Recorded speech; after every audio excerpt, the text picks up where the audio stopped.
damage, he's going to be the one getting those heals. And then your damage is going to spike super hard in the late game. So we'll see Carrier lock in the Nautilus support. And it's pretty interesting. It's a pretty common duo partner with the Senna.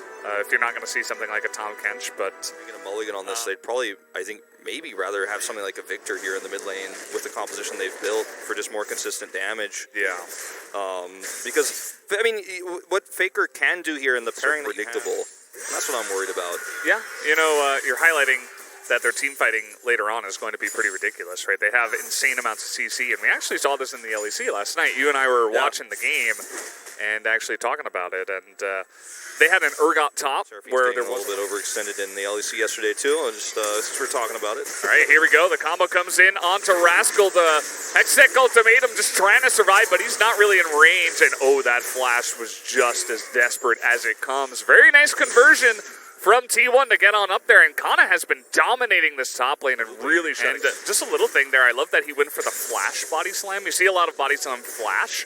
I think that kind of caught Rascal off guard. He's like, okay, I'll wait for the body slam to start, and then I'll hook shot away or something like that, or flash away. But he never got that choice. Now we're fighting over the Rift Herald here. The smite is going to go to Clid, actually. Cuz is like, maybe I can pick it up. No, you can't, buddy. You didn't get the smite down. Now Faker's stuck here. This is not a good situation. They're actually trying to turn it around here. Cuz is taking a lot of the aggro on the bottom side. Teddy and Keria both roaming up. And now you can see Clid is in a lot of trouble. Kana gonna pick up that kill.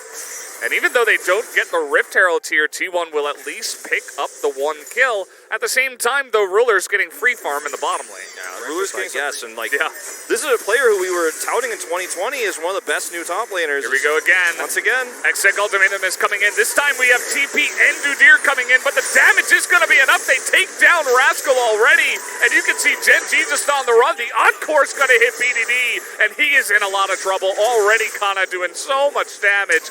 BDD over the wall. He's actually going to get bopped down here by Faker, who goes for the flash and picks up the kill, lands another root onto Clid, and this is just massive for T1. They pick up 3 kills in the engage. This is not how this early game is supposed to look. This is not how this game was supposed to go. His first Cloud Drake. So T1, I suppose, kind of caught out in an awkward timing here, and not really going to be able to challenge either of these objectives. But here comes the 2-man Encore, and look at this synergy. The Hecarim over the wall, the Encore over the wall. And Cuz is just too fast. Nobody can catch up to him. And Faker's having an insane game as well on the Seraph. Yeah, this is the kind of wombo combos we were talking about for team fights later. Is Rascal just going to die? What? Yeah, like this is what I was saying. I mean, you can't even enter the lane. Cuz is here. You just have to run away one by one. Yeah. So, see what they can do. This roster, hold that thought. Life's going to eat some damage. This roster for T1. Oh no. I think Ruler's just dead here. Nice flash. Nice flash, buddy. Like, that's not going to help you out too much. Not against a Fed Hecarim and a Fed Gragas. Not at this point in time. Yeah. True Shot Barrage was hopeful at best. This is the power of the Hecarim as well. I mean, he can just dive these turrets and make it look really easy. Like, even Life here, your ability to just engage like this is really rough for all these squishy characters on the other side to really deal with. So even Life, thankfully he did have the blast plant, but if he did not, would have had to flash away from that one. You don't worry about it too much if you're Gen G, because you already have one, and you know this is not going to be putting them on to, like, okay, now they're one away from Soul Point. Here we go. Here's Hecarim again. This time BDD, though, is going to get a really nice Emperor's Divide. He has flash, too. Now, Cuz has got to be careful, right? You're going pretty deep. And he is going to see Clid. What you need to be doing if you're BDD is seeing how far you can push the envelope on side laning, see how many minions you can get. As this time, it's Faker who's out in the open. Yeah, he kind of got caught out here by himself in a 1v1 position, but he will have a lot of help from his teammates. With the stopwatch coming in, looks like Faker is in a bit of trouble, though. Kana trying to help out here, as Rascal is going to get booped down. But you can see the damage that BDD does do, even just on the 1.5 items. Kana is going to have to get out of here. Clid not going to be able to catch up, so we'll just end up Into Deer Valdez, never underestimate. And, okay. I don't know why we're face checking here, to be honest. Cuz is 1v4 at this point in time, and he is going to ult over the wall as the True Shot Barrage is just barely not going to hit him. Cuz is teasing us with that one. Now you can see Rascal, you know. Gen G are beginning to feel it. They can feel like... Because he's starting to scale up. He's got his Void Staff online now. So you really have to be careful about getting caught out as T1 because you will be punished so hard for it. Oh, the cask actually doesn't work because he was ever frosted to the ground. But this is a very fast Nautilus coming on in. As the hook shot is nicely buffered, but it is not going to matter too much. As 3v1 under the turret, that's the power of this comp. Like you're not really safe. It's quite meager in general compared to other mid laners, but that's going to change that. Split to get them all. It's like I'm Udyr. He almost dodged that ultimate. Yeah. And now we do have the rotation coming in. Chemtank is available for Keria, but he's not even going to use it. He's just letting Cuz chip away at Clid here. Cuz has to be careful, though, and now Cuz is just going to get caught out as the Encore is on to one member, and Teddy and Faker are here all alone. Gen G find the opportunity to get on in there. The double kill comes in from the Udyr. Now Big Boy Kana is here. Can he turn this one around?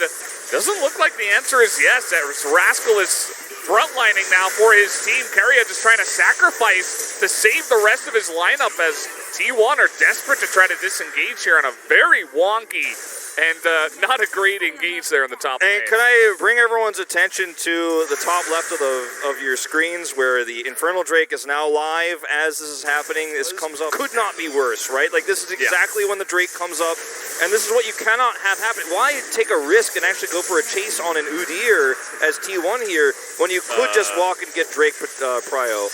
Yeah, absolutely. Kind of an interesting arcane shift there from Ruler as T1 are still chasing. They want more. They want to kill something. They're angry.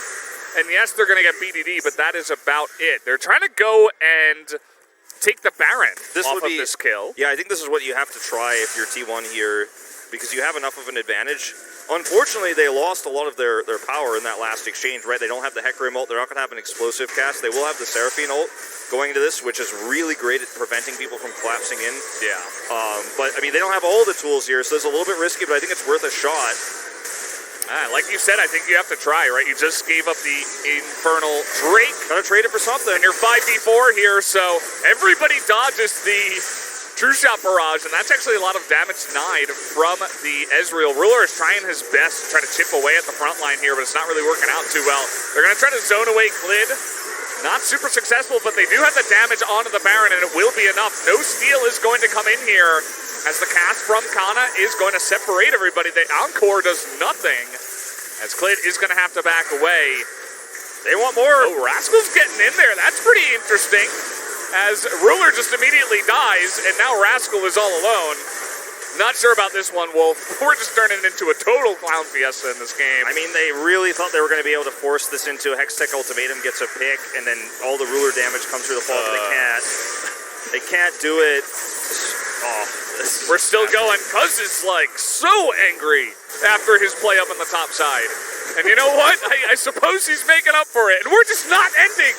This actually... We're just not ending. Yeah, this could end up being... well, this could be ending if anyone else... Lose a few seconds on the speed of which that's going to come up. Oh, boy. Oh, no. I think Rascal's just dead here. He is... he's surprisingly tanky. It doesn't matter. As Kana is legendary. 8-0 on AP top Gragas. Give this guy the player of the game already because he has just totally owned this one and smurfed in the top lane. I mean, he is there safely with all the lockdown, all the wombo, all the ultimates that can come through the team want to shut you down when you group up. It's so difficult to engage. Clid's trying to bait it. Yeah, look at that. Oh, they're going to land the root here, and they actually catch two. Here we go. The Hecarim goes in, and down goes the Karma to start us off. Kana does take a lot of damage in the front line. BDD does his ultimate for about zero reason. Tries to put up a wall, potentially. As now Rascal up on the top side getting caught out, but here... on the right, Keria is looking to engage. BDD desperately trying to 1v5, but is not going to be able to. They need to get onto Ruler, though, who is actually doing a lot of damage by himself, but now all alone, and the range of Teddy is just going to slap him down as... Things coming through. They want to end this game right now. They're going to reset. They've got teleports, Kana and Faker. And, I mean, look, we talk about all the wombo potential, the Seraphine ult, the Encore that could come through with the Hecarim ult. It's actually a Senna that gets a double root that starts the fight off for T1. Like, that's not the one we're even talking about. That's not even supposed to happen. Against Udyr. Yeah. It's like, how did that happen? Yeah. Oh, man. This is great game for T1 to start us off. Yeah, people are going to look at the scoreline and they're going to see Khan and they're going to be like, how did that happen? Like, how is this possible? Well, the guy just had an incredible game and T1 really showed up to play tonight. A fantastic showing in game number 1, going the way of T1 this time around. And Gen G are going to have to mix something up. I mean, I really liked Gen G's draft